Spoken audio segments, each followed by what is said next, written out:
I've covered for you long enough. I might sound a little rough.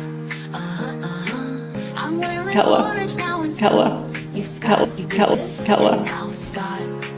Now I know why. Now I know why. Now I know why. It was you, Scott, you, and now I know why. I asked you where your dad was. Where was Big Daddy? You got so angry when I went to feed the baby goat. Now Scott, now I know why. Now I know why. Now I know why. It was you, Scott, you, and now I know why. Shut up. Where your dad was. Where was Big Daddy? You got so angry when I went to feed the Scott. baby Holy goat. Father. Now Scott, now I know why. Now I know why. Now I know why. It was you, Scott, you, and now I know Keller. why. I am hella mad and burning with rage, Scott, and now I know why. When she was upset and Gary was leaving, she talked about, she said, my response to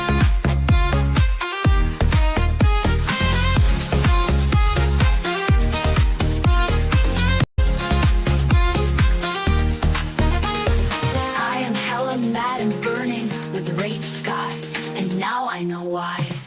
Now I know why. Now I know why. It was you, Scott, you, and now I know why. Keller. Now I know why. It was you, Scott, you, and now I know why. I am hella mad and burning Scott. with Holy rage, Father. Scott, and now I know why.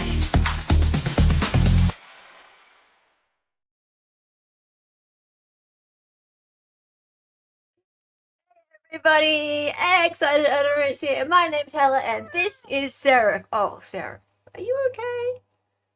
Oh, did you like the song? He's a bit grumpy, but he's. Oh, did I wake you up? Oh, boo. Whine as much as you want. That's fine. He's grumpy in summer. In winter, he's the cuddliest, loveliest little thing. Big thing. In summer, he's like, don't mess with me. I hate this weather. It's shit. Seraph, come back. It's alright. It's alright. I'm sorry. Ugh. Jesus Christ. Anyway, the kitty is a narcissist.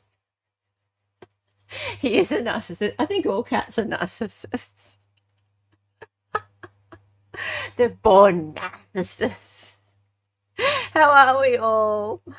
It's still winter through till April. That's pretty much the same for us. It's still summer through till April. It's actually around March, April is when the cyclones start to come through. That's when, kind of like your hurricanes, we get the cyclones coming through, and that's when the weather goes goddamn crazy. Hi, everybody. Marjorie Smith is here. Good to see you, Marjorie Smith. Marjorie Smith's a bit of an expert on the Jensen trial, which we haven't covered for a long time. Hello, John. Seraph looks tired. Well, wouldn't you be if you were 90 and you had like a German Shepherd chasing you around the house all the time? Yeah. Help. Yes, the song makes you sad. How could it make you sad? It's the best. It puts me in the best mood. Ah, dear. Now, guys, remember that we are only a few memberships away from the next Melody emoji, because the baby goat emoji in chat. If you're a member, you can see the baby goat. Evie chose that one because she gave so many gifted memberships. Thank you to Evie for that. Is that the baby goat? Is that a baby goat? No, that's a sax. Yeah, baby goat. All right, so we're only a few gifted memberships away. Every 25 gifted memberships, we get a new Melody emoji because we're getting rid of the Sarah Boone ones. But I do need some more gifted memberships in order to make more emojis because, you know, the gifted memberships, people don't always keep them resubscribe, so you need gifted memberships or memberships in order to make more emojis. So guys, if you're feeling generous, pop some gifted memberships out that way and we will make more emojis, and plus the chat gets to decide what the emojis are. So thank you to everybody who's done that. Dr. Pepper, yeah, we got Dr. Pepper for Sarah. We might change that to a Mountain Dew for Big Daddy, because Big Daddy, come on, let's be real. If it went for the gunshot, he was going to die from a heart attack from all of that sugar. You've been a member for 12 months now, Christine. Wow, you are an OG.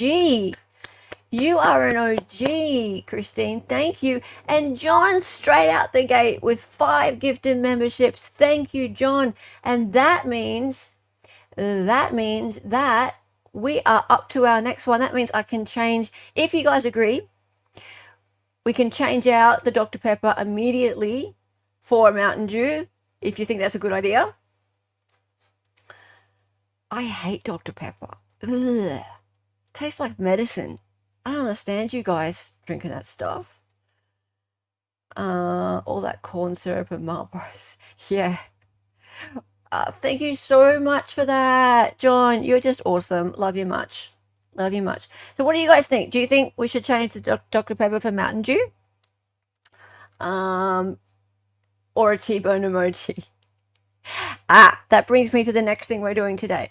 We'll get into the testimony in a second, but we are also doing a runoff poll between Dali and T-bone, because between you and I, Dali really wants to be called T-bone for a while. So just telling you, vote T-bone. Vote T-bone. So yeah, he'll be there soon. Once he gets here, then we'll do the poll. And Evie is here with 10 subs. 10 subs from Evie. That is so sweet of you, Evie. Evie is so generous. She's so generous. Just awesome membership. Awesome member she is. You've been so generous lately. Thank you. Merry Christmas to you, love. And her daughter, Effie, did the sweetest message for me, and I showed it to my daughter. I'm like, look, that's a good child. See that good child there? Good child saying that she loves Hella. And my daughter was like, wait till your kid becomes a near teenager. She's so sweet. She reminds me of mine when she was that age. Stop inflating Hella's ego. Hey, Deanna, how are you? Dali equals Ilya, low T-bone. All right, so you know what that means. YouTube has forsaken me from receiving gifts. No, great success. No. See, let's be like Effie. Be like Effie. That is exactly what my daughter used to be like when she was that age. She would just be like so excited if someone said her name or something on screen. Whereas now she's just like, not cool, Mom. Not cool. Hey, man, how are you? All right.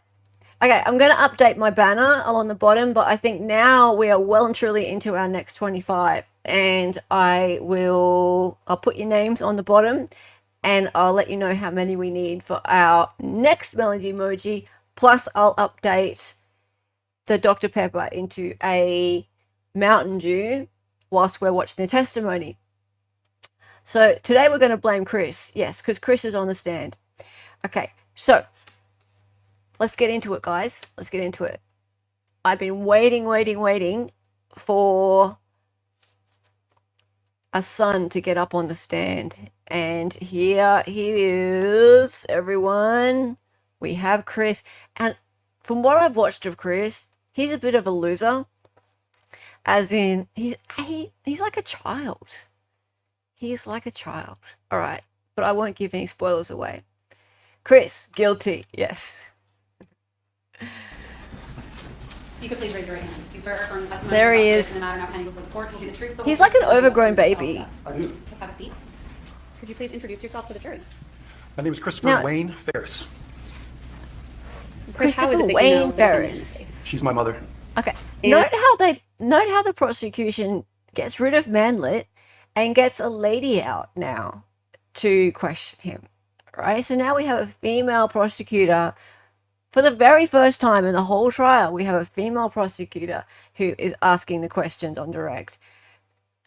Wonder what that's about. And I want to go into a little bit about the background of your family. Okay. When did you move to Georgia? 2015. Yeah, she's Excuse me, awful. 2005. Yeah, she's Where awful. did you Excuse me, 1995. Sorry. Okay. Is it fair to say you're a little nervous? I'm a little nervous. Okay. I mean, it's my first time on this trial. So. Sure. And move the microphone in front of you, and if you'll just talk over it. You don't have to talk into it. Okay, great. So is that 1995 you said? Yes, 1995. And where did you move from? Here's my captions. Hoover, Alabama, suburb of Birmingham. A suburb of Birmingham? Correct. How old were you? 15. And do you have siblings? Yes. Okay. How old were your siblings when you moved? My brother would have been 12. My brother Scott. My sister Emily. I should probably know this, but I would say 5 or 6, and then Amanda would have Hello, been. She's the youngest. Would have been around, captions. I guess, 4 Where or are 5. they? Why did you move here from Alabama in 1995? My father came to open the Atlanta office for Byrne Foreman, his law firm. How long had he been with Byrne Foreman when you moved here in 1995? So about 5 or 6 years, I would imagine. So that's yep, about that. Were you around when Gary went to law school? I was. How old were you? Well, I started kindergarten when he started law school, so 5 or 6. 5 or 6, yeah, correct. So you got to see him work through law school? I did. And how was that? They were there last time. It was great. I mean, from what I Hey, Club remember, I Simeon. mean, he used to take me to the law school, and we played laser tag. And when he would work security, he had a job working security. So I had a lot of, for a little kid, big law school to run around in. It was, it was. Oops. I started Go. kindergarten when he started law school, so 5 or 6? 5 or 6, yeah, correct. So you got to see him work through law school? I did. And how was that? It was great. I mean, from what I remember, I mean, he used to take me to the law school, and we played laser tag. And when he would work security, he had a job working security. So I had a lot of, for a little kid, big law school to run around in. It was, it was fun. So in law school, did he also work for Byrne Foreman? I think he clerked with them in the summer, from what I remember. Okay. And then in 1995, he came here to open the Atlanta office for Byrne Foreman. Correct. Did Gary like his job? Absolutely, yes. And when you moved here, what city did you move to? In Georgia? Alpharetta, Georgia. What school did you end up going to? What high school? Milton High School. Okay. And after high school, what did you do? Went to the University of Alabama. For how long? I left there in 2002, so it would have been 3.5, 4 years. Did you eventually come back to Georgia? I did. Okay. What did you do after that? I had like a job at a local restaurant, and then I met my first wife right around then. When you were working at the restaurant, did you live at the home in Alpharetta, or did you live somewhere else? When I was working at the restaurant, I lived at home. At home. And so you said then you met your first wife. Mm-hmm. What was her name? Kendall Lee. Okay. And how long were you with Kendall Lee? Well, we eventually got married and had 2 children, and we separated in 2007. What are your children's names? Ella Grace and Addison Marie. When were they born? Ella was born September of 2004, Addison August of 2006. Once Hey, they were Queenie. born, did you guys ever leave Georgia? Oh yeah, about a couple weeks after Ella, the oldest, was born, we moved to Maine. How long were you in Maine for? He's So that like, would have been 2004, about 3 years. I want to go back to your parents and their background a little bit. We talked about Gary's job. What did your mom do when Gary was in law school? Homemaker, took care of us, took care of the house. Kept her busy. There were 4 of you. Correct, yes. we're little And bastards. when you were in Alabama, did you guys have family around? Oh yeah, Who was around? both sets of grandparents, both aunts, my uncle. They were in Tuscumbia, Muscle Shoals area. And is that where you were before coming to Alpharetta in 1990? Okay, so from the front, he looks like he's got like good hair, but then the second he goes like that a little bit, you can tell that he's like completely bald. Like, just wait for him to look forward a little bit. Muscle Shoals area? No, I was in Hoover. Muscle Shoals is the northwest corner of Yeah, Alabama. look. So we See, were, there's like skin. you know, from Tuscaloosa, which is where he attended the University of Alabama Law School, then went to work for Burn Foreman, which was in Hoover. Well, was in Birmingham. We lived in Hoover, and then we moved to Alpharetta in 1995. And all of your family stayed in Alabama, essentially. The family you just mentioned. Yes, correct. Did you learn when you were in Alabama a lot about how your parents grew up? Absolutely, yes. And who did you learn that information from? I would say both of them. My father would talk all the time about his growing up and things he would do, and my mother would talk about it as well. What would your mother share with you about her upbringing? Mentioning how they lived in Nashville for a time, and working at the hardware store in Muscle Shoals, and that's what really comes to mind at first. So you mentioned a hardware store. Uh-huh. Tell the jury a little bit about that. So my grandfather owned an Ace hardware store in Muscle Shoals, Alabama, and I really enjoyed going there as a child. Oh, she's getting I mean, sad. it was great. You could run around and play and build things with the little tools and the wood and the little woodworking things. And I always enjoyed getting up with my grandfather and going to Burger King or McDonald's for breakfast. I got a big kick out of that. And, it was a great time, and I really enjoyed. My grandfather was a How huge you Alabama football fan. feeling? And, Well done, he medium. loved talking about football, and so I Rare. always would enjoy people coming in to talk to him about the football team, and I think that's kind of where Oh, my look, she's getting sad. love for football in Alabama kind of came from, as well as my father. And when you mentioned this grandfather, are you talking about Melody's dad? Yes, And the one who owned the Ace hardware store? that is correct. Okay. Was he? She on the has president? emotions, chat. Carl? Narcissist. No, not that I ever knew. Did he own guns? But she's Yes. just putting it How on. many guns did he own? I don't know how many. I mean, I know he would take us to shoot, 22 rifles at this outside of town, and it was like a rock quarry. So I know of those, and then I knew of.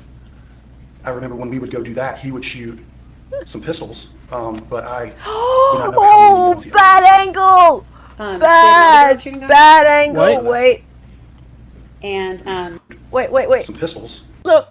Oh. Ouch. Ouch. Boom. Oh, the camera operator decided to nail him. We have not seen this angle yet. Why all of a sudden are we seeing this angle? Why?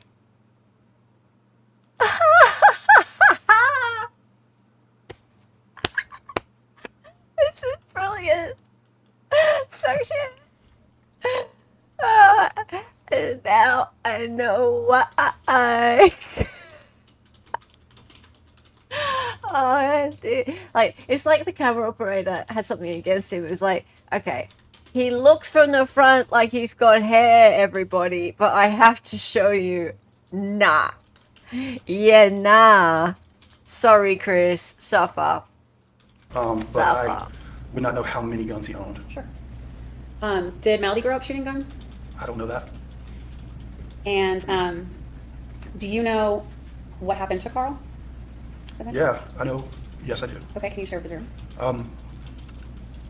He had a heart attack and was in ICU for a pretty long time. I assume ICU for I think a week or two at least before he eventually passed away. What year was that? It would be 2007, or excuse me, 2007. There was literally no 1997, I reason for that apologize. shot. 2000s and the 90s, excuse me. 1997, he actually suffered a heart attack on my 17th birthday. You were already here in Georgia when We he were, that passed. is correct. Okay.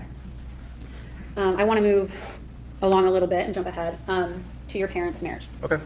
At Yes, what point please. did you learn that your parents had a little bit of a rough marriage? Not until the late 2000s, 2008, 2009, after I had moved back from Atlanta, or moved back from Maine back to Atlanta. Okay, so you and Kendall had moved to Maine and you had already moved back. Yeah, before I that. moved back, yes, Okay. correct. What caused you to learn about the trouble in their marriage? My father told me. Okay, when was that? I would say late 2008, early 2009 is when I first got wind of that from him. Why did he share that with you? I don't really know why he did. Why he initially started sharing things like that with me, but once he did, he continued to share things like that with me. And you said that was in the late 2000s? Correct. And did he continue to share those troubles with you up until he died. Oh, yes, 100%. At any point, did you learn about your mother's relationship with Ted Wiley? Yes. When did you learn about that? Well, the dates, I'm not quite sure. I want to say, suspicion-wise, probably somewhere around late 2008, 2009. And then when there was an incident with financially, when it was really like brought to the forefront. You mentioned suspicion. Yeah. What caused suspicion to you? Well, I think well, what my dad told me is he was kind of suspicious. My brother, I believe, was the one who kind of initially had those suspicions. But my suspicion, I Oh, always thought Scott was Ted the Wiley one. was just a little bit too, I don't know, like, I guess maybe flirtatious with my mother. Who is Ted Wiley? Ted Wiley was actually in a relationship with my Aunt Sherry. Did For you know, years. did you know him personally? Oh, yeah, I mean, he'd been around for a long time. I remember I was a child, I mean, not that old. Who's Ted? and Most Maybe. southern thing ever. 7 or 8 years old. And that's when I don't remember the dates, but I was young.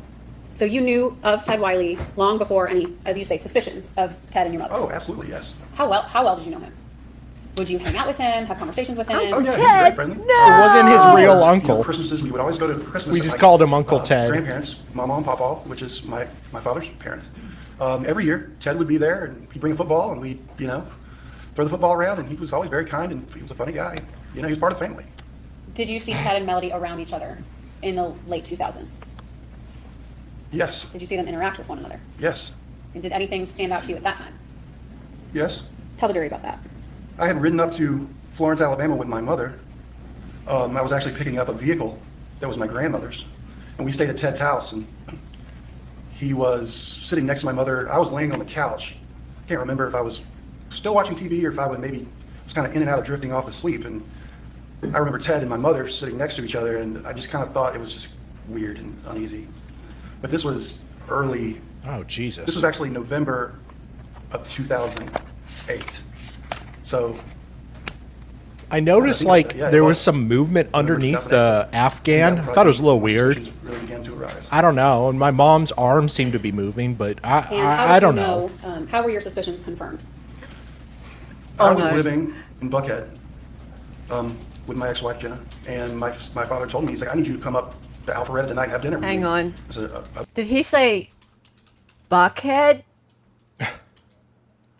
That's the name of a place? Really? Oh. Okay. Wow. I- Roof. Or was it something else? So- Buckhead. Buckhead, maybe? I think it's Buckhead. Oh, okay. I think it is. I thought Barkhead. It's Buckhead. Oh, I mean, we have a Buckeye. Are you such a big bucket? Oh dear, that would be like so made fun of here.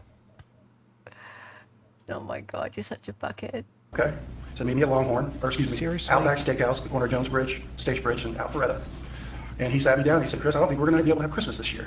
And he began to explain that, why we wouldn't. Finally, my He told captions are me that my working. mother had withdrawn, I believe, $50,000 from a home equity line of credit without his knowing about it. Hey, Or just- JC. And he told me, I don't know if we're going to be able to have Christmas this year because of this.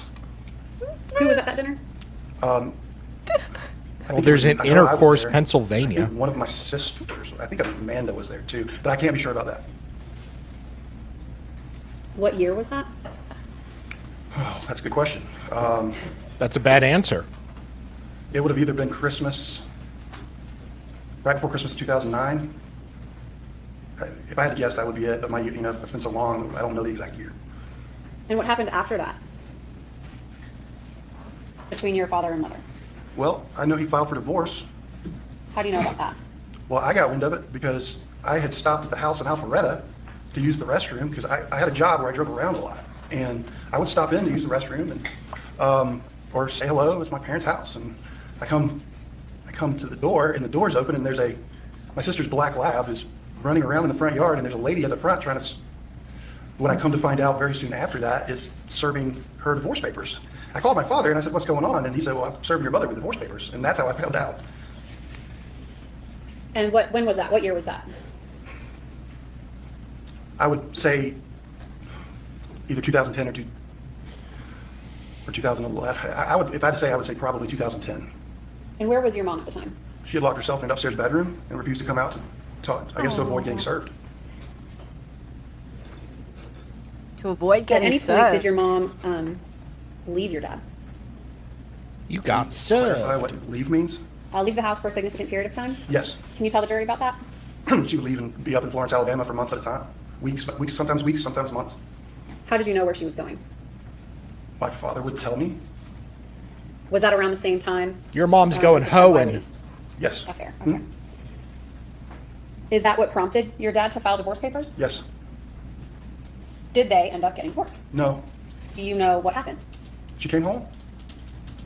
He called me one day and said, she's coming home. I want you to forgive your mother and accept her back. Did you do that? I told him I would. But I mean. Your mom would say quit hoeing. I gave him She's my no insurance. longer a whore. Go ahead I and want to go back forgive a little her. bit to when you mentioned you moved to Maine. Sure. And you have two daughters. And did you have both at the time you moved to Maine, or just No, one? that was 2 weeks after Ella was born. Ella was my oldest daughter. Okay. And why'd you move to Maine? Well, because we didn't have any money, and my wife, the mother of my children's parents, had a house in Maine on Lake My Sebago. It was a baby beautiful mama. house, and they said, "Hey, come live up here." And I had visited Maine a couple times, and I was all for it. How Read did your some parents, Stephen King novels? react to that move? They weren't happy about it. My mother was not happy, and my father, he understood. But if I had to say, I don't think he was happy about it. No. Prior to so. moving, you ended up having Addison in Maine. Yes. And did your mom come up and help out with that? Oh yeah, absolutely. She was very supportive. Oh yeah, and she was helpful. great. Hmm. And she's always been supportive with your daughters, Yes, very, as was your dad. very much so. They love your daughters. It's a Canadian town. Yes. She never tried to burn them. Oh, you I want to move forward a little boy. bit. You mentioned this line of credit. He's trying to prove that he's your not the mother showed without murderer. your dad's knowledge. He's actually a Did that change, narcissist. did that affect Pissy their relationship eyes. moving forward, to your knowledge? It She's affected just it crying for financially. herself. I think it affected it at some degree, their trust, his trust for her. I can't speak for him, obviously, but I know for sure it affected it financially, for sure. How did you know that? Well, he basically told me he wasn't gonna let that happen again. So Blue ball. I assume that, well, I know he basically took away her ability to be able to do that. Ironically, What does it's that right mean? next to Intercourse, Not Pennsylvania. really, I mean, he didn't share details with me at the time. But not quite. What is your understanding of your mom's access to their finances? Before this happened with the HELOC, that they just shared everything. It was When you say They had- HELOC, what is it that you're talking home about? equity line of credit. Okay, so before you're talking about before that? Yeah. Okay, they shared everything. Yeah, I mean, I don't remember anything other than they had, a checking account, and And then how did was it change? husband and wife. I'm not sure exactly. Okay. A lot of help you are.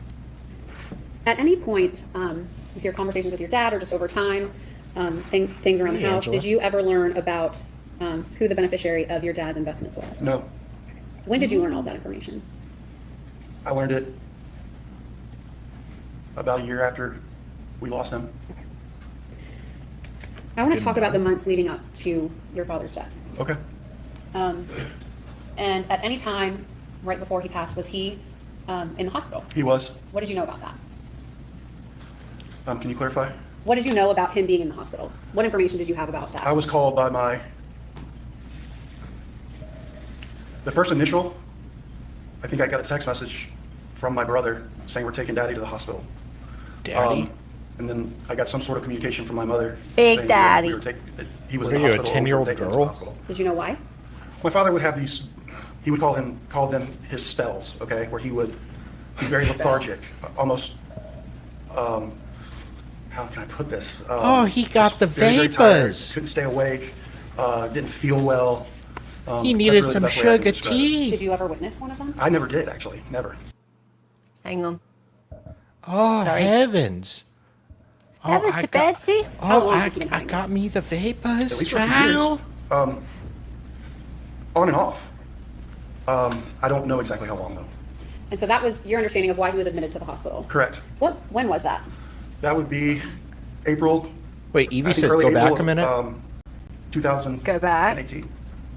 Did you go visit him in the hospital? I did. As soon as I found out that he was there. That on and off. I don't know exactly how long though. And so that was your understanding of why he was admitted to the hospital. Correct. When was that? That would be April. I think early April of 2018. Did you go visit him in the hospital? I did. As soon as I found out that he was there, I rushed up there. And how did he appear to you when he was in the hospital? Fine. Was he acting fine? Oh, are Was he they acting- trying to insinuate that she poisoned He him? seemed 100% okay. Like, I ran up there as fast as I could because it was described to me that he was in very, very bad shape. Who described it that way? My mother. How did she describe it to you? Basically that, you know, it was bad, you need to get here. And what is it that you were expecting when you walked in? I was expecting the man to be hooked up to machines and honestly, I wasn't even expecting him to be just in a general room, you know, as bad as it seemed, which I was told. I didn't expect to walk in and see my father just sitting up like, and I was very panicked. And he looks at me, he's like, well, what's your problem? I was like, well, I was told that you're in really bad shape right now. 25 memberships, I want to go back a Brendan. little bit. I'll make one for you. Eventually, your parents moved out of the home in Alpharetta, the first house you moved into in 1995, right? Correct. When did they do that? I could be, you know, the dates and everything, but 2014 is what I thought it was. Because it was after Halloween, because I remember helping them move, and I was trying to get out of there to go watch the Alabama game. So we were playing LSU that night. So yeah, it was right around November. I thought it was 2014 is what I thought, was what I think. And where did they move to? Purcell Lane, Alpharetta, Georgia, on the other side of Alpharetta. It's more the western northern corner of Alpharetta, and it's actually in Cherokee County. Okay. Did you live with them at the time? No. Where were you living? In Buckhead, at my apartment. Why did they move? out of Imagine their having to home? do this. It's a good question. Imagine getting up on the stand as a witness for the prosecution against your own mother and then having them ask you questions about her possibly poisoning your dad years earlier, which you have really no evidence of at No. all. Right? Like nothing. Like this is all complete conjecture. Right? Like, and then he's going along with it. Yeah. He's just like, oh, yes, well, that's a good point. What a little prick. What a little prick. She carried that you little. for 9 months. That's your mama. You don't know for sure what happened. You weren't there. Well, it's either him or her. Bastard. Yeah. No, it's not. It's Scott or her. No one really thinks Oh. he did it. Okay, yeah. No one thinks he did it. That's fair. Imagine that. Jesus. I'm pissed with him. I talked to my dad about it some, and he said, you know, it's just kind of time. My mother and I Hey, young. talked about it, and I went and Hat met her and to look at suit, homes while they sus, were looking yeah. for houses. Before they purchased the Purcell Lane house, I would meet her, and I would go Goddamn, with her and her real Chris. estate agent to look at homes. Were you surprised when they bought a hobby farm? Yeah, I was a little bit. Why? Because my father always told me, he's like, well, after this house, I just want to get a townhouse in, Buckhead, or, so I'm close to the office. In and don't have, Buckhead. anything really to take care of. Where was his office? It's in Midtown. I guess you would say Midtown. It's off 17th Street. It's the Wells Fargo building. So that was around, do you think, 2014, the fall? When I they moved believe so. into I mean, the I guess home? it could be 2013, but I think it's 2014. Because never mind. So you saw your father in the hospital in Correct. April, and he was fine. Yes, He appeared fine. And how long was he in hospital for? a few days. I talked to the doctors, and they were just trying to figure out kind of what was wrong with him to cause him to You're have lost. You're always the lost, spell Brandon. that caused him to have to be brought to the hospital.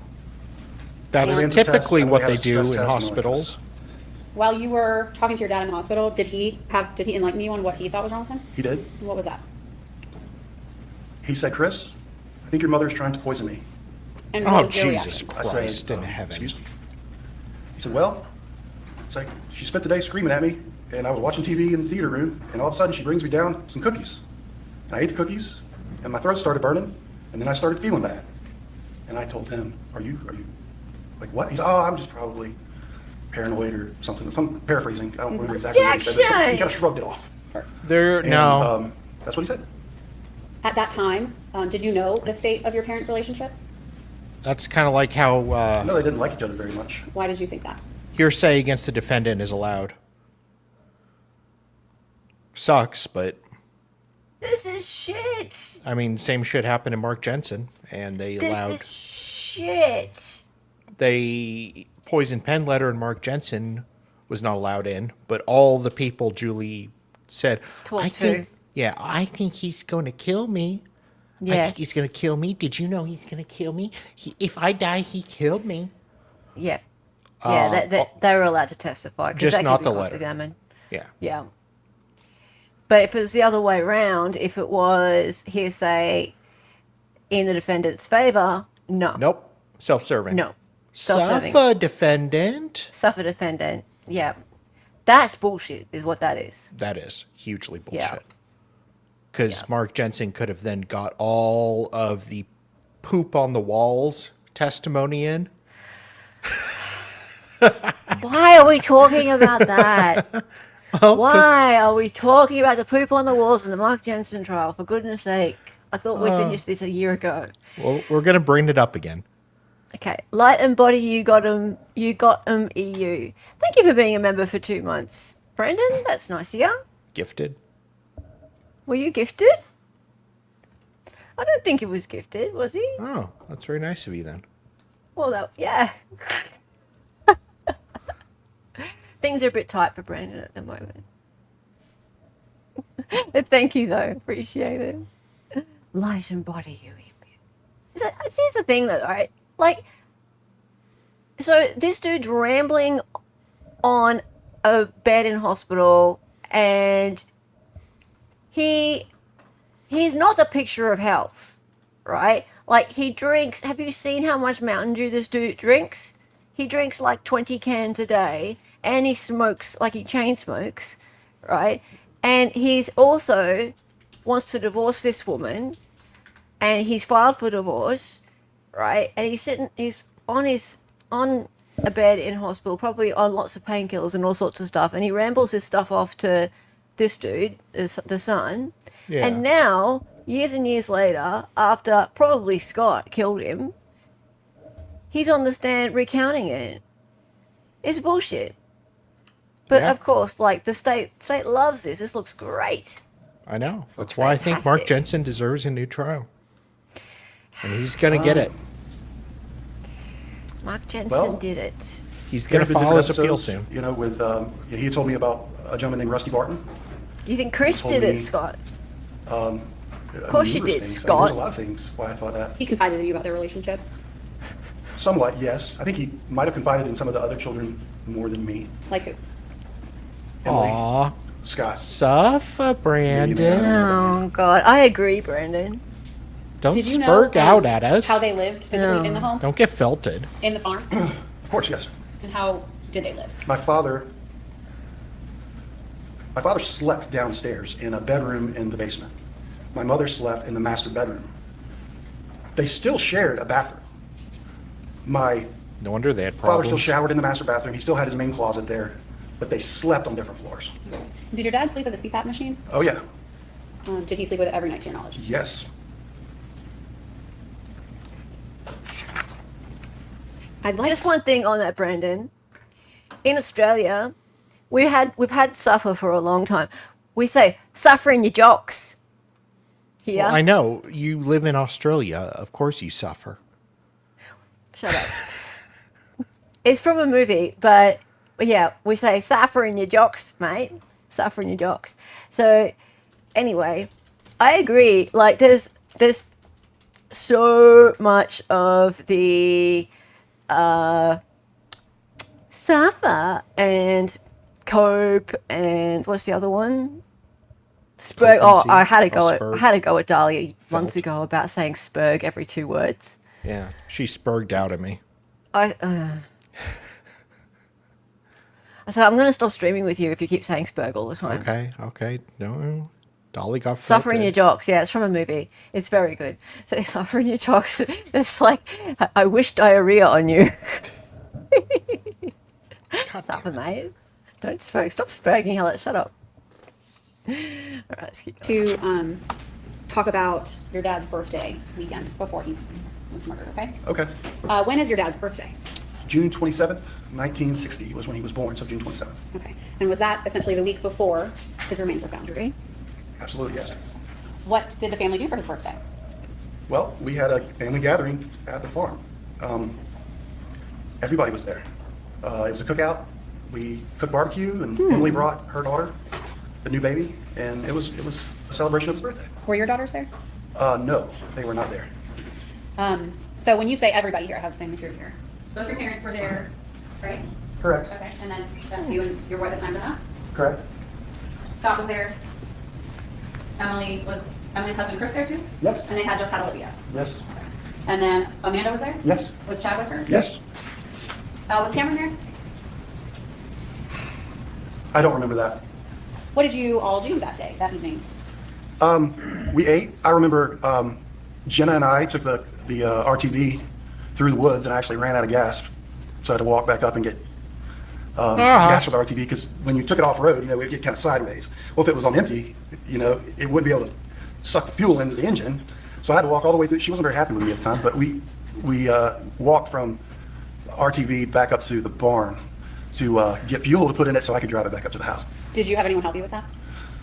I don't remember. I think maybe my brother did, but I don't remember.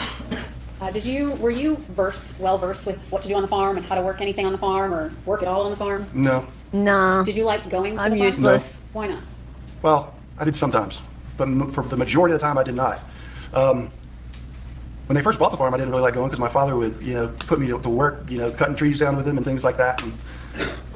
And then the other reasons down the road kind of led to why I didn't like going there, which was the turmoil of their relationship, unfortunately.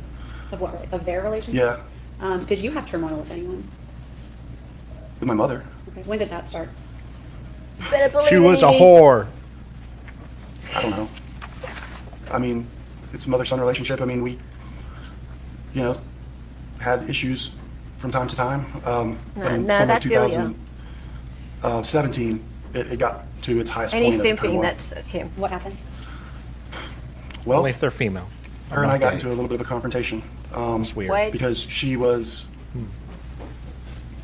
withholding giving my children back to me. My children love spending time with their grandmother, but my kids were being purposely held from being returned to me. Do you know What? caused that? Well, she said it was because of my drinking. So Maybe it was. I don't really know why, but I know what she said. Okay, And Ricada. how did you receive that information from her? Not very well. I was very upset. And my kids are only here for a short period of time. I mean, they had gotten to the point where, before, when they were younger, they'd come for a couple months during the summer, and it was to the point where they'd come for a couple weeks, and then they were just spending all the time with her. His So, I don't know if 9-year-old we really tested talked about positive this. for You moved back to cocaine. Florida, and did the girls stay in Maine with their mom? Yes. When did that happen? 2007. 2007? Excuse me. Yeah, 2007. Okay. And so when you talk about the girls coming, they would come to see you. Right. They would be on summer break, and they would come for a couple weeks, 3 weeks, somewhere around then, and spend time with me and my family. And they would hang out with your mom a lot. Oh, yeah. They love What would they do with her? a lot. They would spend the night. They would go shopping. They would go do lots of things that a grandmother and grandchildren would do. Oh, that When look. it came to your daughters, did your mom and dad, they never said no? Everything was, Oh, they never said no. They love Big Daddy and Grandma. that's what they called them? Yes. Big Daddy and Glamour? Correct. Big Daddy was scary. And Grandma was glamour. So I want to go back Oh. to this incident with your mom. Describe what happened. How you described her withholding your children. Describe what Well- that means. I had Braves tickets for this particular night, and I had gone to pick them up, and she basically said, I'm not going to let them go with you. And Did she think you were drunk? that's what happened. She wouldn't let them go with me, and there was an argument. And what did you end up saying to her that night? I ended up saying basically, we got into an argument, and then I actually left because I was trying to call my father. He was either at the farm or there, I was trying to get him to come up there to like help with the situation, and his phone was going straight to voicemail. So I just left. Like, it was getting very heated. Like, she was very, very. What's Funny. the word? Like, Are you going to say why very she angry wouldn't? and just screaming at me, and I Yeah. was screaming and I was yelling back, and I just got out. There's got to be 'cause I something didn't behind this, mate. want any part of it. Like And you I- were drunk? on the way back to Yeah. Buckhead. My father called me, and he's like, "Come on back," and then I went back and I got my kids. And what sort of words were exchanged when you were there between you and your mom? I don't remember what kind of words. I mean, I know Right, that I Janine? said to her the next time, I was very angry, and I said, the next time I see you, you will be in a pine box. By saying, I'm not going to talk to you ever again while you're alive. Okay? Basically saying, said that "I'll to come your the funeral, mama?" But that's it, we're done. And so that, yeah, that was pretty harsh of me to say. And you were reacting. Well, she tried to attack me. She tried to hit me. And she didn't hit me, but she went like that to hit me. And I, what, 37 years old at the time. I was caught off guard by that. And Way I to told her, I get was in like, "If you front hit of me, I it. will defend myself." On direct. And we just were going back and forth. And Defend I ended up yourself? recording, taking out my camera and recording this exchange. Oh my God, this guy's Later Where's- on, deleting where's the that video? recording, But it was. Oh, he it was hard, deleted it. Very hard. What ended up happening when you went back, when your dad told you to come back? What ended up happening? I came back. My kids were waiting on the porch with their suitcases, with their clothes in it, and we went home. You Who was out there with them? My mom was unappreciative out little there. prick. My dad was out there, and my Once you girls were out sobered there. up the next day? And I was out there. And so then the girls left with you. Yep, they got in the back of the truck, in the back seat of the truck, and we went home. He said he deleted it. And his kids had to I witness wanna, this shit. jump forward and go back to your dad's birthday. He said that weekend. to the grandma. That weekend, did you hang out with your dad? Yeah. You talked about driving the RTV. What all did the family do when you had gatherings? Unbelievable. Well, we would eat. All of our gatherings were focused around food, that's very. That's just how our family was, very Southern. And we would eat together. We would talk. That particular our day, sugar we had a tea? new baby. So I remember, playing with Olivia and recording videos. It was. I mean, I had met her before, but You this asshole. they lived in Nashville, so How they could get he- to see her that often. So how could he we justify were celebrating my this? father, but we were also celebrating Olivia.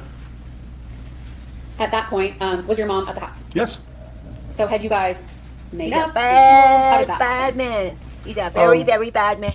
Before Olivia was Very, born, very my sister bad. had a baby shower. This was beginning of October of 2017. So about 3 months after my last interaction with my mother. I did not speak with her for 3 months. I was out. I had gotten a hotel in downtown Nashville for that weekend of the baby shower. And I was out in Nashville with my wife and my mother, Chad Bruce, and Amanda Farris, came walking into Legends, which is a bar on Broadway in Nashville. So I went up to them and greeted them, and I actually hugged my mother.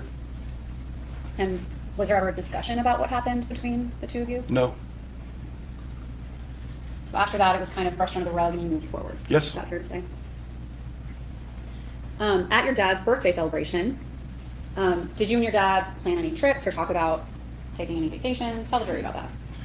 So my daughter had come to visit in May, so this was about a month before. And we were at Longhorn, and Ella said, "Big Daddy, I want to go to the beach this summer." And he said, "Okay, we'll go to the beach." So leading up to that birthday party, my father and I had discussed going to Orange Beach, Alabama for a trip right after the 4th of July. We would be going on the trip right after the 4th of July, Oh, but well. that party we definitely discussed the upcoming trip. I don't know. That's on 2018. That's so a when you say shame. the weekend after the 4th of July? So the Friday, Saturday, 6th and 7th? Yeah, I think we were supposed to leave for Orange Beach on, I think it was Friday. We were supposed to leave to go there. Okay. So after Ella had expressed this to your dad, were there further conversations between you and your dad about beach? Yeah, he told me to pick out a couple places where I thought we could go. He had given some recommendations. I had been to Orange Beach before, but I wasn't that familiar with it. I usually went to Destin. But I ended up picking a couple places, and he said, "Oh yeah, that place is good," and he booked it and paid for it. I would like to talk about, you mentioned your dad booked for it and paid for it. Did Yes. your dad pay for a lot of things? Yes. And did he pay for a lot of things for you? Yes. Like what? He would always pay for my children to fly down. He would pay for Ella's horseback riding lessons. He would pay for the girls' dance dance lessons, recitals, costumes. He would help me out with bills. My dad helped me and paid for a lot. Did you have a job at this time? Yes. What was your job? At the time, I had my own painting company. So, was your dad that helpful with everyone in the family? I believe so, To your knowledge? to my knowledge. How was your dad and Scott's relationship? They had a great relationship. Would he take care of Scott Yes. financially? Yes, Scott worked at the farm. So they kind of had Scott worked at the farm, and it was a lot of work. And my brother did not have another job, and my brother had to have money to live. So it's, I didn't know the details of it. I didn't know if they had like a, agreement of how much, or I don't know what that looked like. But yeah, I mean, I know the money my brother would be from my father. Would you and your dad ever get in arguments about money? Wouldn't really consider it an argument. I mean, he'd get mad at me for spending money or asking him for money, or there were even times, I mean, when I had his credit card number, and I would use it without his permission, without asking it first. And he'd get upset with me, but it wasn't an argument. It was more, he was just upset with me. So when it came to the beach, he was okay paying for that. Yeah, he was going with us. And was there an agreement between the two of you with what that would look like? I was going to pay for everything there, the dinners, whatever, things you pay for at the beach. And he was going to pay for the condo. Did you eventually pick out a condo? We did. And who booked that condo? My father. Did he tell you when he booked it? Yes. Do you remember when he booked it? I don't remember, but I remember he texted me. He said it's booked. Was it prior to, well, it was obviously prior to the vacation itself. Was it prior to July, let's say 1st? Yes. So it was the end of June. Yeah. Did you discuss it at his birthday? He told me I had stopped and bought a raft to take to the beach because I was actually buying his birthday gift at Academy. And I called him, I said, hey, I got a raft to take to the beach. And he's like, yeah. He's like, don't talk about that while you're here. Okay. While you're where? At the house. Okay. Was your mom going to the beach? No. How do you know that? Because my father told me he was trying to get her to go to the beach and she refused. Okay. Did you talk to her about the beach? I did. And what was her reaction to you? She told me she had too much going on and she couldn't go. Too much going So on. who would have, if the trip came up, who would have gone? It She would does have have been a me, huge head. my wife Jenna, both of my daughters, Ellen, Addie, and my father. Let's talk about Jenna for a second. When did you and Jenna get married? July of 2015. And did your dad help you out with your engagement or wedding to Jenna? Yes. How so? He helped me with the engagement ring, and he also paid for the rehearsal dinner at our wedding. Okay. And you said it was in 2015? The wedding. The wedding was in 2015? Okay. So you had been married to Jenna for 3 years Yes. at this point. And when the girls came to visit you, would they stay with you and Jenna? They would stay with me and Jenna, and then they would stay at the farm a lot. The conversations about the beach with your mom, was that over the phone, in person? How did you guys discuss the beach? Most of the conversations with my mother we spoke, but I don't remember exactly if it was text messages or if it was a phone call. I don't remember. But at that point, to your knowledge, she was not going. Correct. Now, after your father's birthday, I want to talk about that next week, okay? Okay. First week in July of 2018. Queenie. Were your girls scheduled to come down and stay with you? Yes. When did they come down? They arrived at between 8 and 9 a.m. The morning of July the 3rd. Morning of July 3rd, and that's Tuesday? Yes. So the Tuesday morning. Mm-hmm. Did you work on Monday, July 2nd? I don't remember, but probably. I would think so, but I don't remember. So the I mean, it was a holiday week. It's probably, I don't remember. Okay. Let's talk about Does the morning of- anyone have Justin Smith on Discord or something? I think he's been accidentally timed out. Could if anyone has contact with him, because I don't, and don't think he's on the Discord. If he is, I don't know his name. So if anyone could contact him, please, could you let him know that was an accident? Because yeah, don't want him to think. Oh, you can find him, Mavka? That's great. Please, could you let him know, please? Sorry.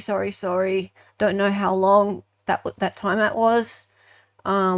But we love him and hope he comes back soon. You did it on purpose, Brandon. Why?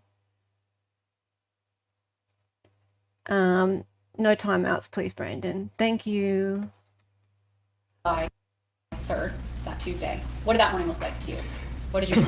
Woke up, we drove to the airport, Hartsfield Jackson, picked my kids up. They always wanted to go to Waffle House. They don't have that in Maine. So we went to Waffle House. Who was it that went? Ella, Addie, and myself. Jenna was not with you? No. Okay. So how long did you eat at Waffle House for? 30 minutes. What did you do next? We went back to my condo and hung out. I don't know 55 how to Far Road undo it, in Buckeye. Evie. Okay. And what did you do then? Just hung out.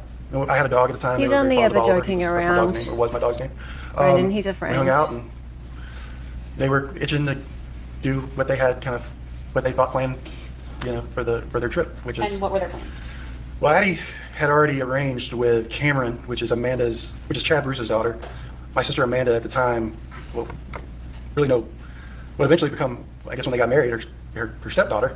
They had planned, because they, both had phones. They would text Thanks, each other Scott. and, say, oh, I'm coming down to stay with me, visit my dad, and we're gonna have a sleepover at the farm. So that was Addie's plans. Okay. Ella's plans, where she had this friend Emma, who was the daughter of, I think, this guy named Terry, who lived on Birmingham Highway, and somehow my mother had become friends with him, and Emma had become friends with Ella, and Ella and Emma had talked, and Emma's mom actually trained horses at this facility up in Cumming. I believe it was Cumming. It was up near the farm, but it was, I know she lived in Cumming, because I dropped her off there that afternoon. So they were itching to go. They had plans. Okay. And none of them with you, it sounds like. No. They were how old? Yeah, they were Three dots on the preteens right at of the time. his They were 12 and name. 14 years old. Like they were very social. They were busy. They were busy. So, did you execute these plans for them? Addie's plans did not come to fruition the night of the 3rd. She had asked to do that, and I said, we got to ask your grandmother, and it just didn't work out. But I did take Ella to Emma's mom's house and dropped her off.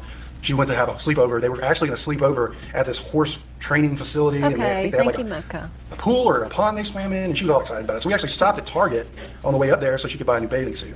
Okay. And I dropped her off at Emma's mom's house. I think her name was Beth, maybe. But yeah, I dropped her off there.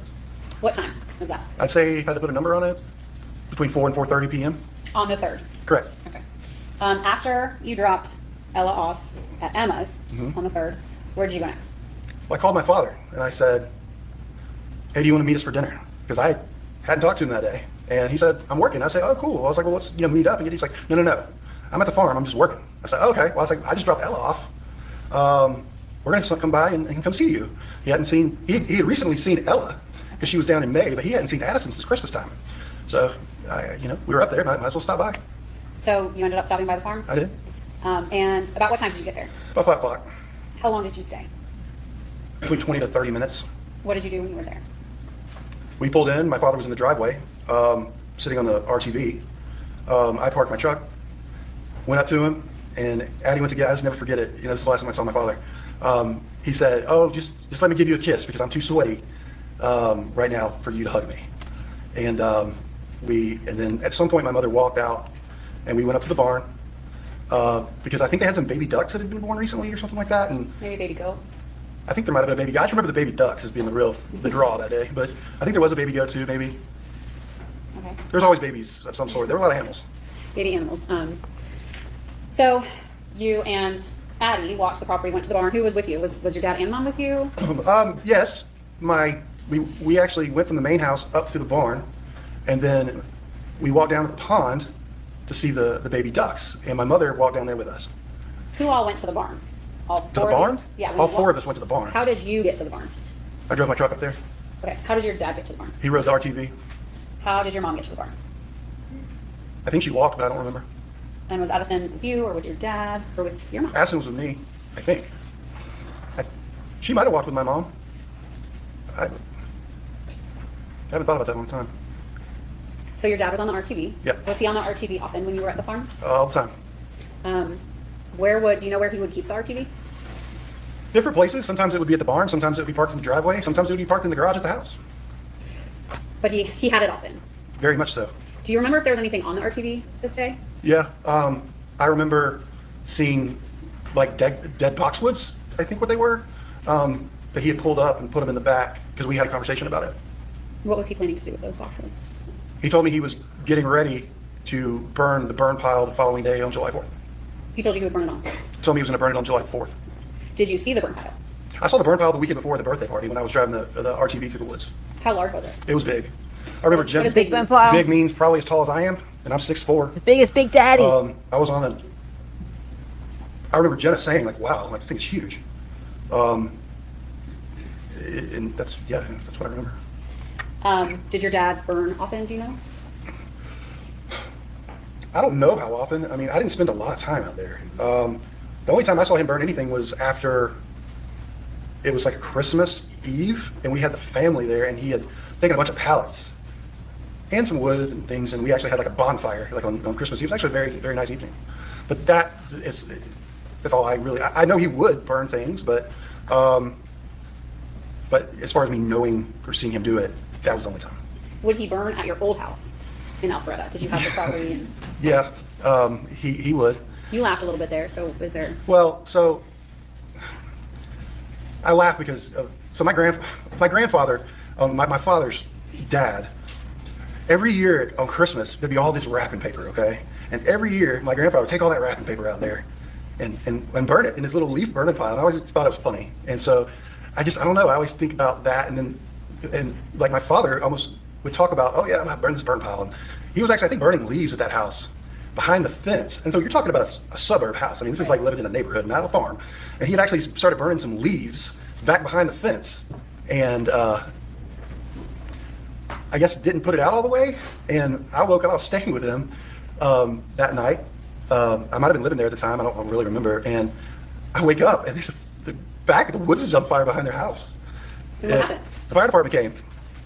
And the fire department what were came. your parents' reaction to that? Oh, I don't remember. I remember, I think I was out there, and I think the firefighter asked me, he was like, how'd this happen? I was like, well, in my desk truck, you know. Like, so, I don't remember what their reactions were at that time. So the burn pile on the 3rd was large, Very. or at least when you saw it the weekend before. Yes. Okay. You didn't see it on the 3rd? No. Okay. It wasn't burning when you were out there, though. No, not at all. He was still building it? Yes. So after you saw all the baby animals, what did you do next? We walked back to my truck. I remember telling my father, you know, there's going to be fireworks on the 4th of July. Maybe we can get together and go see fireworks.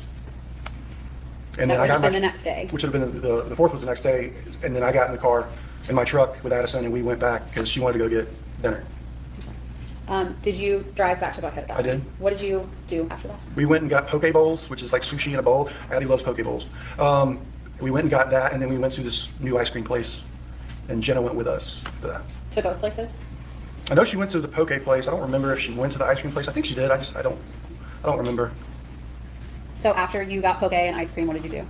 We went home, And did what? hung out. You know, I think we went to the pool. We had a pool at our condo, and just You hung asked out at home. Jenna? Mhm. At any point the night of the 3rd, did you go back to the farm? No. What did you do the next morning on the 4th? Addie and I got up very early and went up. I lived a block off of Peachtree Street, so we went up and we watched the Peachtree Road Race and come through Buckhead. Who's we? Addison and I. Jenna came up eventually, but I don't think Jenna was trying to get up that early on 4th of July. So Addison and I went up there. We took our chairs and set up, and it was nice. How long were you out there watching the Peachtree Road Race? If I had to put a number on it, maybe an hour. So what time would that put you at? That's hard to say. Around 7 or 8 o'clock in the morning. So you were done watching it at 8 or 9, or you were done at 7 or 8 in the I think we went up there. I mean, we didn't watch the first people come through. I don't remember what time, but I know it was early. Early morning? Early morning, You were yes. out there for about an hour? Yeah. What'd you do after that? We went to Cracker Barrel in Norcross Why Norcross? because I had my own painting company, and I would have my guys that I would have to pay. And I had this one guy, and he's like, oh man, I really need my check. So I was like, okay, fine. And he lived in Norcross. So I went to Norcross to give him his check. And Addie and I, there's a Cracker Barrel there. And so we went to Cracker Barrel for breakfast. And after Cracker Barrel, what were your plans for the day? We were having a pool party, our apartment complex, condo complex, whatever you want to call it. We always have a pool party every year for the 4th of July. So did you go to it? We did, yeah. Who's we? Me, Addison, and Jenna. Okay, where was Ella during all this time? She was still with Emma. In Cumming. In Cumming, yes, at the horse park farm, you know. Sure. Were you checking in on her? Very much so, yes. And so throughout that day on the 4th at the pool, what was your intention for that evening? with Addison? I thought we were just gonna hang out, and stay at the pool and just hang out at home. Ella had called me and asked if she could Isn't he? stay Hey? over He again. does seem highly suspicious. Yes, and that was my intention of the day, but that changed. Okay, how? My mother called me and said, "Hey, I'm on the way back from Lake Lanier Islands with Cameron, and does Addie want to come spend the night?" So I walked over to Addie, was swimming in the pool. I said, "Hey, do you want to go have this sleepover?" Hoping she would say no. Why? Because I didn't want to go. I didn't want Think to he's drive up slow. there. But she said yes, so we went. What time did your mom call you? Hey, I Rachel. don't remember exactly what time, but I would have to say it was later in the day. Maybe I don't want to misspeak. I don't know exactly what time. Was it evening time, after lunchtime? Late afternoon. Late afternoon? Mhm. So you drove up there. Uh-huh. Did you make any stops? Or I did. Where'd you stop? I stopped at Wendy's to get Addison dinner. And then went to the Wendy's. I did. farm. The What did dinner. you do when you got to the farm? We pulled up and my mom and Cameron had already arrived, and we went inside the house. That was pretty much it. Did you stay for very long? No, About how long did you stay? maybe 5 to 10 minutes. Did you see your dad? No, Did you ask your mom where he was? I don't remember. When you would stop by the farm in the past, would your dad sometimes not be there? Of course, yes. Was that normal? Yeah, it was normal. I mean, I was in a hurry to get back. You know, I had no reason. I mean, all my friends are at the pool. Addie was where she wanted to be, so I was ready to go back and He enjoy is my a evening. man Did child, you and your mom right? speak to one another? Yes. Anything out of the ordinary? No. The only thing out of the ordinary was on the way up there. You know, because I had asked for her to meet me, so I didn't have to drive all the way to the farm. You would ask who to meet you? My mother to meet me somewhere because she was coming back from Lake Lanier. So I was like, well, why don't instead of me driving all the way to the farm and you're coming that way anyway, why don't we meet? She said, no, just meet me there. I was like, okay. And then I actually said, well, I'm gonna stop and get Addison dinner. And she's like, oh no, we'll just make something here. And I was like, okay. But I stopped anyway because Addison it was before we had eaten. We were cooking at the pool, but we left before the food was done. So when she was hungry, she would let you know. She was hungry. So he stopped what at a did you do when you Wendy's. left the farm?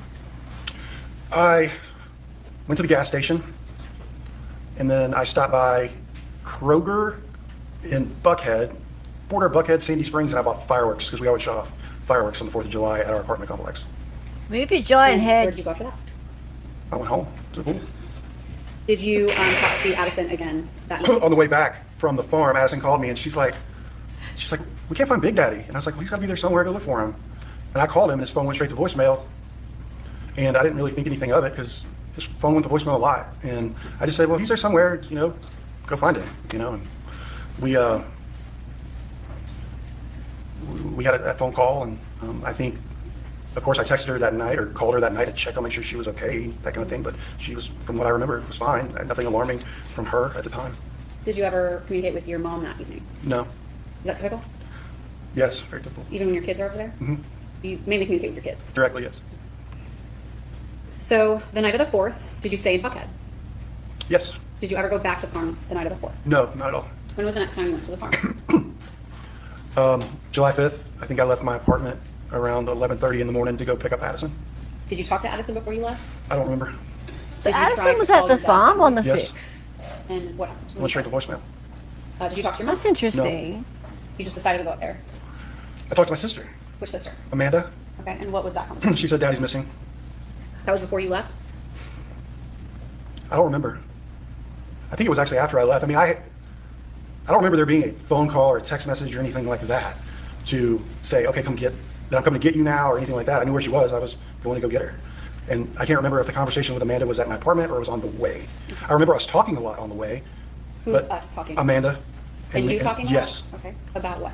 Trying to figure out where my dad was. I told her, I said, you need to call the local hospitals and you need to see if his wallet and his car keys are there. At this point, knowing that his phone was going to voicemail and Addison couldn't find him the night before, what was your thought process when Amanda said he's missing? I was pretty panicked. This was 2 months after this whole scenario of him being in the hospital. 2 months, 3 months, April, May, so 3 months. So I had not been able to talk to my father to get in touch with him the night before when I called him to see where he was so Addison and then could find him and hang out with him. And And then the next day, my sister calls me and says, Daddy's missing. So yeah, I was excited in the point of panic. I was my blood pressure was probably pretty high. So even though his phone would go to voicemail pretty often, this was not normal. No, And going not for that long. Yeah.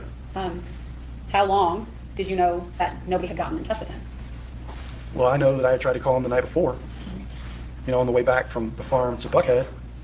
So for me, I mean, we're talking, over 12, by that time we're talking, 20 hours, well, it should be 15 hours later, so.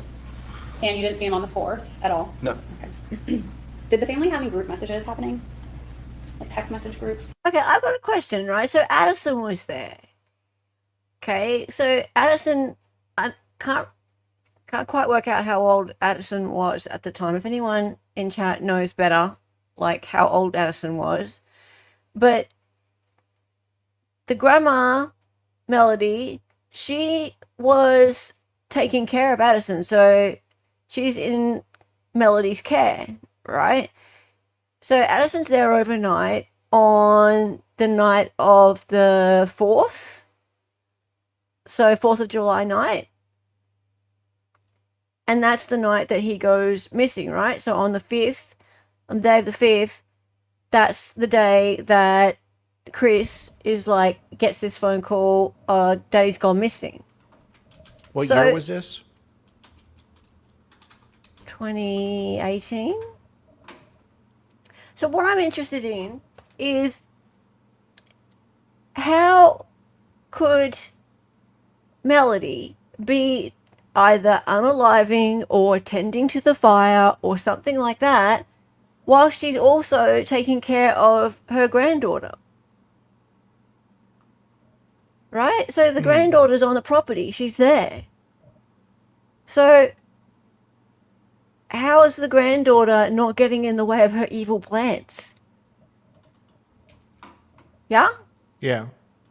I find that odd. Like, I didn't realize that Addison was there.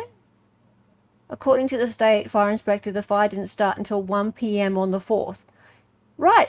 So she had Addison then. Yeah. Right?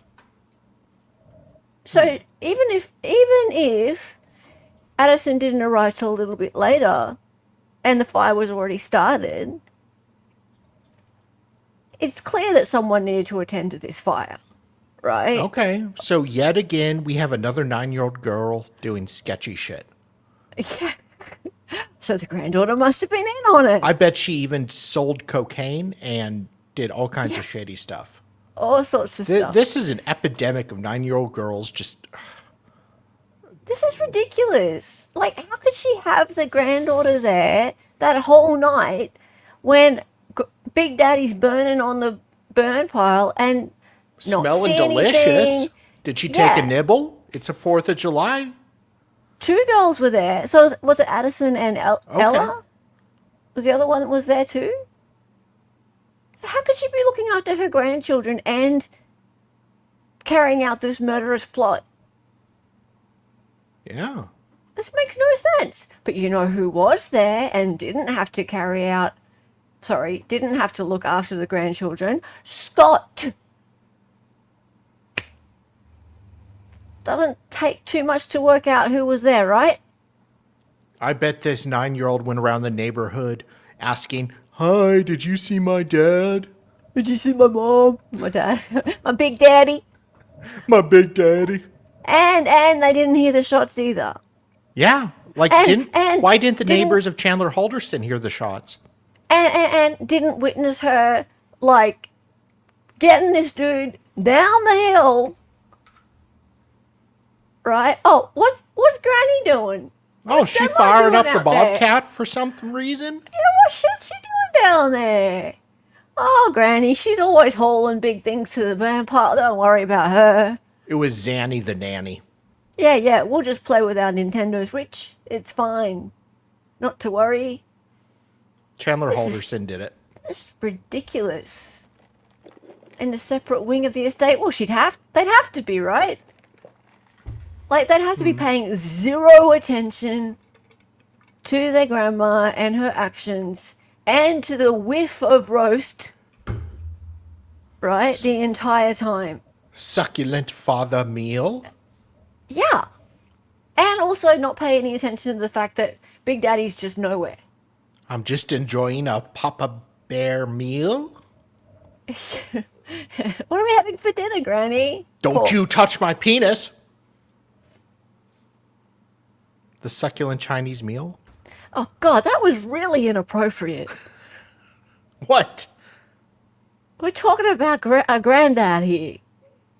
Dear me. Okay. I'll start Yeah. about the mom now. Yeah, I know what you're talking about, but It's been a long day. Be nice. all right. Like this. Okay, I did not realize there were grandchildren there that night. Yeah. This is big. Okay. Uber Well. wealthy have helped to look after children. Oh, look, if there were if we got to find out in a minute there was also a maid living there as well, then that's just a whole nother thing. I don't remember there being a group message. So you and Amanda were talking on the phone Mm-hmm. about, and you had said to her to call the hospitals. Call hospitals. I also told her, because she said his car was there. And I was like, well, he never went anywhere without his car. So I was like, well, find his car keys and find his wallet, and Why his wallet? because his wallet, my dad never left anywhere to go anywhere without his wallet. He would not leave the house without his wallet. What's my in dad your only left the wallet? house to go to the store or go eat. That was basically it. What about to the office? Oh, of course, in the office. I'm talking about things other than work. Okay. Who did you talk to anybody else? I talked to my sister Emily on the way there and told her what was going on. And what was her reaction? She was kind of had the same reaction as me, panicked. Had she heard from him to your knowledge? No. So you arrive at the farm, Mm-hmm. and what's the first thing that you do when you get there? When I arrived at the farm, Amanda, Cameron, my mother, and Addison are actually sitting on the steps out front. I just remember going in thinking, I need to figure out what's going on. And I went out and I asked my mother, I said, hey, have you seen his wallet? She said no. I knew where he kept his wallet. He kept his wallet either in the Mercedes or downstairs in the basement or in the master bathroom. So I went to look. I needed to know if he had left or not. And that wasn't going to be an indication to me if he had left or not. I went to the Mercedes. I looked in the glove compartment. I looked in the center console. I looked in the back seat. I looked everywhere in that car. I did not find his wallet. Did you find his car keys or cell phone or anything like that? No, I didn't find anything. I left the garage. And I went down to the basement to keep searching. And then I came upstairs and eventually took my search out of the house and up to the barn. Did you at any point check for his CPAP machine, or did that cross your mind? No, that never crossed my mind. So you were in the basement. Did you see anything out of the ordinary in No. the basement? So when you took your search outside, what was the first thing that you did? And was anybody with you? Yeah, actually, because the kids they loved to ride that RTV, and that RTV was up at the house. So I jumped on it, and they were like, "Can we ride with you?" And I'm like, "Oh, I didn't know what was really going on here," but I let them. And they're very persistent, and they jumped on the RTV with me, and I drove up to the barn to see if I could find him or a sign of him. When you got on the RTV, you said it was at the house. What part of the house was it parked He was on? in the driveway, I think. I don't remember exactly. So the girls jumped on with you? Yep. And where'd you go? To the barn. Okay. Anything at the barn stand out to you? No, everything. I mean, I looked. I mean, there was even because I thought at this point it was maybe he was having a spell, or maybe he was, God forbid, something medical issue had happened, and I went to the barn. I even climbed. There's like a ladder thing. There's like a loft up there, not my brother's apartment, but a loft where you store things in. I even went up there, like looking around, just trying anywhere. He was not there, so we got in the RTV and started back towards the house. At any point, did Scott come down and start searching? Yes, When was that? I don't Did remember he say exactly. Bon? After you arrived or before you Thought arrived? so. I think it was right after I arrived, but I can't be sure. Okay. You didn't see him when you pulled up? When I first pulled up to the house that morning, no, or not around my first initial time when I got to the house. No, I did not see my brother when I just saw the four of them. So you're on the RTV with Cameron and Addison? Correct. And you're driving back from the barn down back to the house? Yep. Okay. Where did you look next? So I'm coming from the barn, and I look out across, and I see my brother and my mother walking between the barn and kind of the pond, but kind of back towards the wood, the tree line. And that's when it clicked in my head about that, because he told me he was going to burn that burn pile on July the 4th, and it clicked in my head, I need to go back there, because he told me he was going to be burning that burn pile on July the 4th. So whipped around. I saw them walking back there, so I'm like, I'm gonna follow them back there. I went back around the backside of the house, and went down, and they were already at the burn pile. Who's they? Scott and my mother. Okay. And I drove and parked about, I don't know, 10 to 20 yards away between the house and the burn pile. And I told them to stay back. And Who's that? Addie and Cameron. At that time, it was just more of I was just walking down there to see what was going on. And I walked down there. And then my brother had a stick in his hand. And I walked up there and I looked at the burn pile, just, at the time, what was about to happen. I mean, I had no inkling that this was even possible.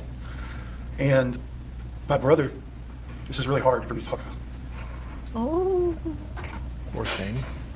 Oh. My brother looked up at me and he said, "You need to get those kids the F out of here. I'm calling 911 right now." And I did. I took the kids out to the house and I put them in the room, in their bedroom they had slept in the night before. And I said, "Y'all need to go up here." I mean, I didn't say anything to them, My daughter had just lost her uncle like 2 months before that. And I knew kind of I'm not stupid, like when he's looking at something calling, like.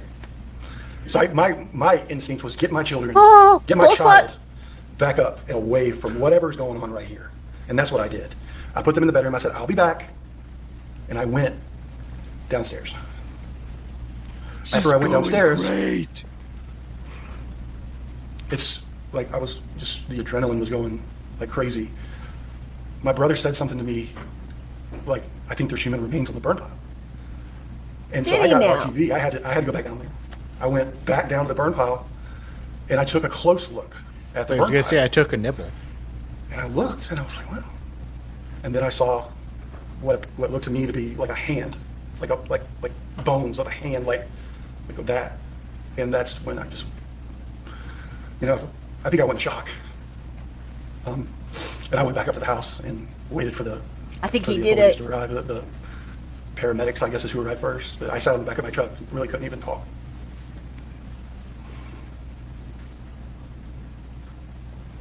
Did you touch anything in the burn? No. When Scott had a stick and moved something, Had did a you what? see what it was that he saw or was looking I at? thought it was a rock. This is theater. I saw. Yeah, his tears are gone now. He told me after I put the girls back up in the room, I came back downstairs. Did told they me step on it a was human beat? remains, and of course my brother and I had conversations after, while this situation is unfolding, and he told me, "Yeah, I think that's Was that before or after he called 911? after." Did you see him call 911? I did not. You He said were- he was going to call 911. He said to get the kids out of here, I'm going to call 911. I didn't stick around long enough to hear him. Was Yep. your mom nearby when you? She was standing right there. Did she say anything? No, Was Amanda near the burn pile at that time? I don't remember. I don't think so. The only thing I remember about Amanda is her walking up when I was sitting on the back of my truck waiting for whoever was responding to this 911 call to come. And my sister walked out and we spoke then. My sister was out there when the I think it was the paramedics showed up. Yeah. What did you guys speak about? Well, the paramedics walked by and they were actually holding a gurney. And I'm thinking, like, Gurney. it was just confusing what was happening. And I was sitting there and it wasn't long after that the paramedics actually walked back around and said to me, "I'm sorry for your loss."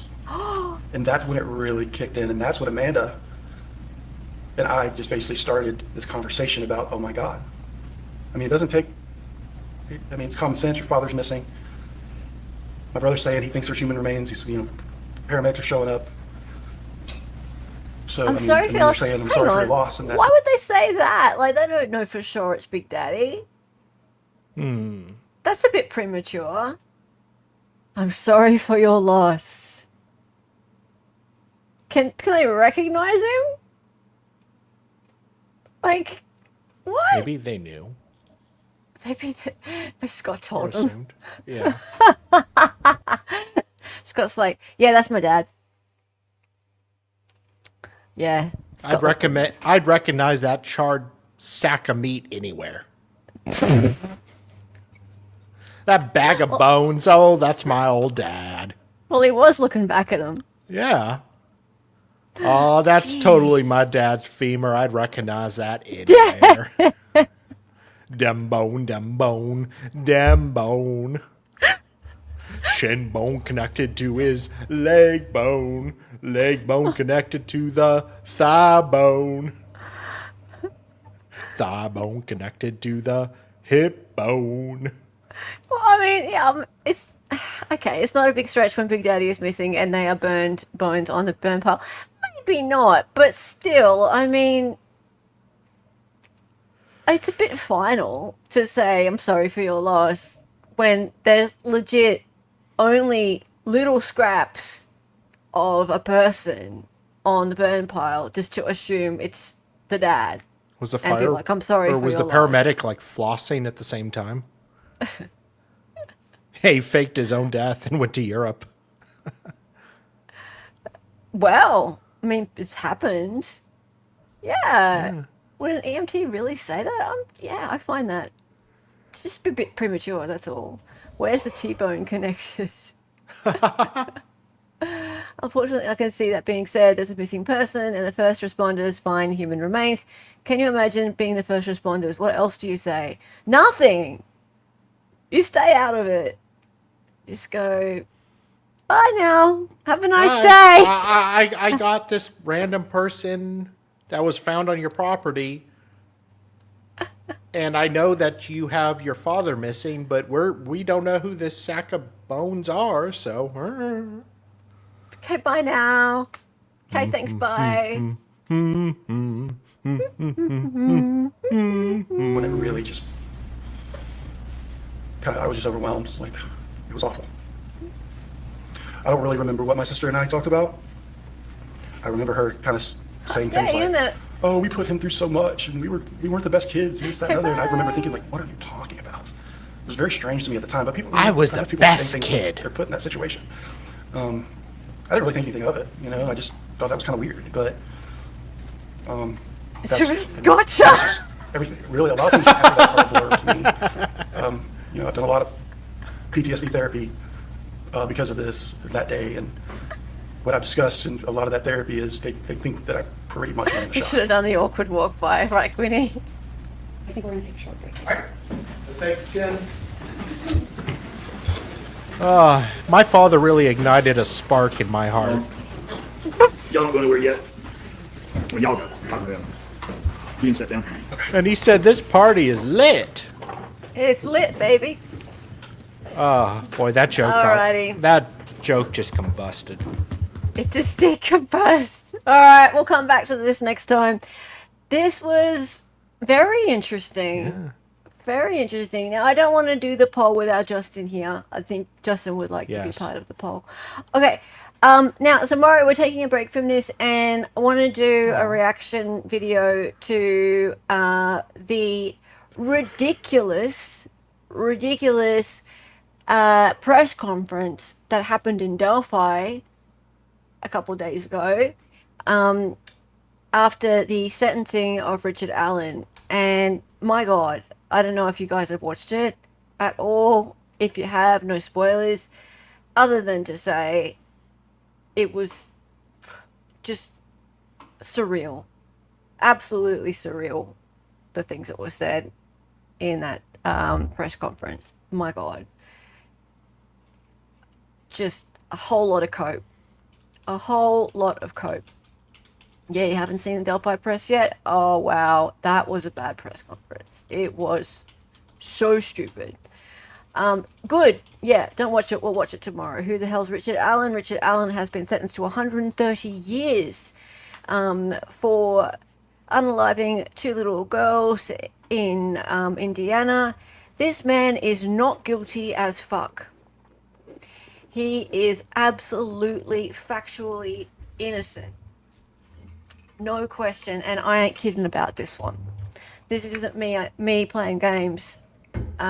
This one, it's an absolute travesty what's happened to this person. And there are plenty of other suspects that have far more evidence against them. However, that evidence was not allowed to be brought in at trial. Yeah. So it's very sad what happened to Richard Allen. And even if you don't believe he's innocent of the crime, no question, it was not proved beyond reasonable doubt. So the sentencing was on Friday, and the press conference that occurred afterwards was basically the police, the prosecutor, etc., all Investigators. saying, It was just yeah, a circle investigators, jerk. a circle jerk, all saying, "Oh, we're not liars," and all of you people who've been saying we're liars, now the gag order is over. We get to stand up for ourselves and say it's not fair how you've been calling us all Yeah. liars and hurting our fifis. Just a Hurting big our old. fifis. It was just a big old. Reach around.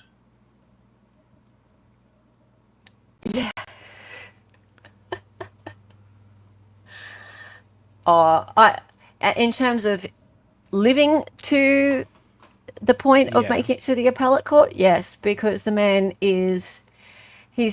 I'm surprised he's lived this long with what he's gone through, Richard Allen. Anyway, I don't know that he's definitely not guilty, but there was so much doubt. 100%, Gwynnie. 100%. It shouldn't have been a conviction. Yep, you're right. You're right. And I will agree with you on that. You don't have to believe he's innocent, but beyond a reasonable doubt is a very, very high standard. It's the highest standard in the land. And those jurors got that wrong. They got that wrong. It's Zachariah Anderson all over again with a wrongful conviction. Yes, it is great success. And I hope people talk now that Gull's gag order is lifted. An investigator did talk to Bob. I know, I saw that actually. That was very interesting. And she was pretty cool. Her name was Erica something. Erica Owens. But anyway, yes, we'll talk about more tomorrow.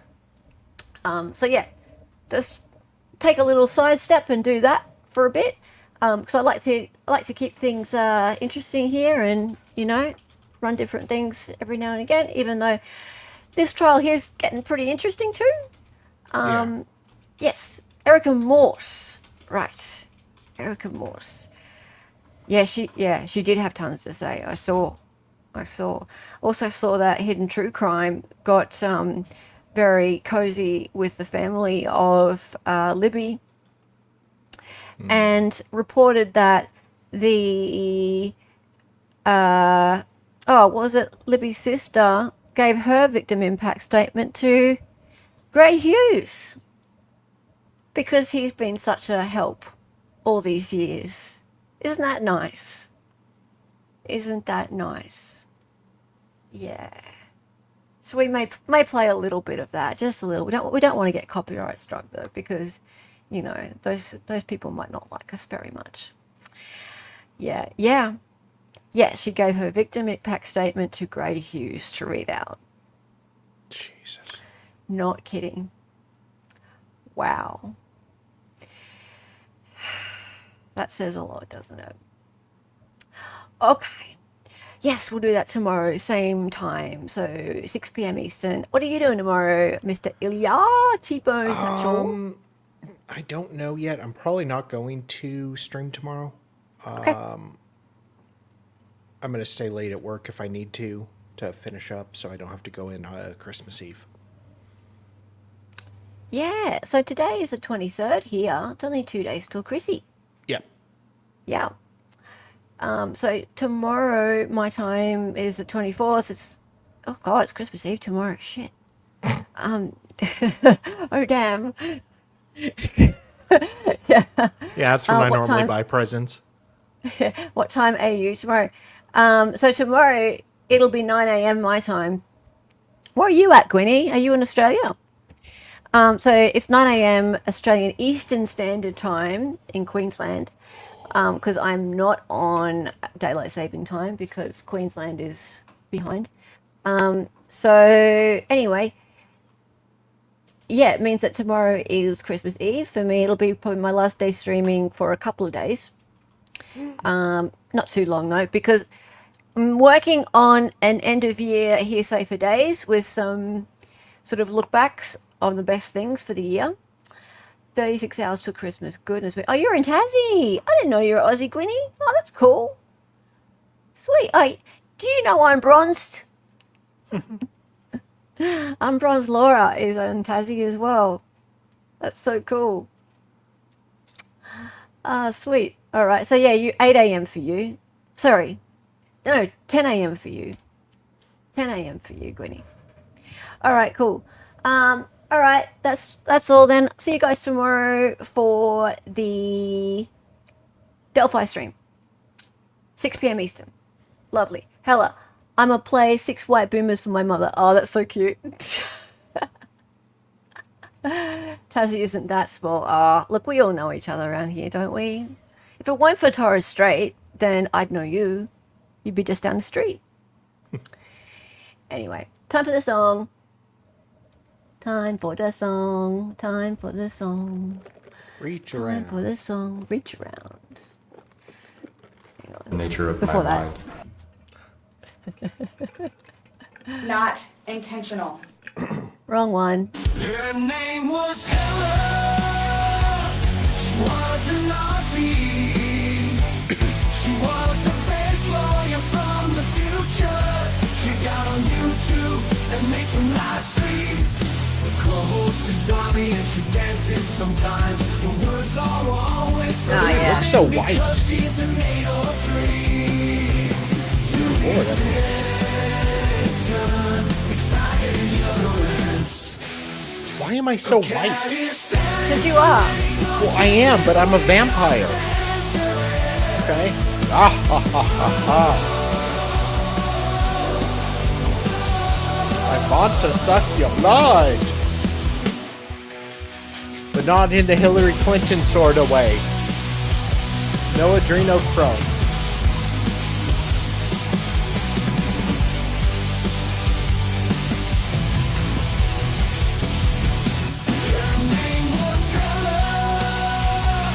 Yeah, I'm only in Phoenix, Arizona.